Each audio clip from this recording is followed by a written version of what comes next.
Isang low pressure area ang patuloy na binabantayan ng Pag-asa nasa labas ng ating Philippine Area of Responsibility. Posibleng tawirin ang kalupaan ng Luzon. Inaasahang papasok na ng Philippine Area of Responsibility ang low pressure area. Huli itong namataan dyan po sa silangan ng Eastern Visayas. Ayon po sa Pag-asa, posible itong tawirin ang kalupaan ng Luzon sa Sabado at magdadala ng maulang panahon simula sa Biyernes. Kapag naging bagyo, ang susunod na pangalan ng bagyo ay Bagyong Isang. Ngayong araw, Intertropical Convergence Zone or ITCZ ang nakakaapekto sa Palawan at Mindanao, easterlies naman sa eastern section ng Luzon at Visayas.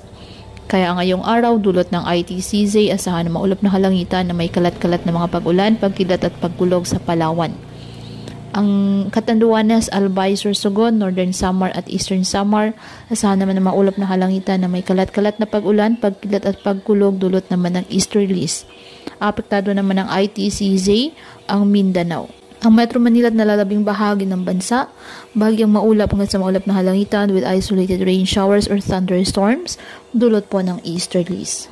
Kaya pinapayuhan po ating mga kababayan na maging maingat at maging alerto at palaging pumuntabay sa iba pa nating weather updates at sa updates ng Pag-asa hinggil sa lagay ng panahon.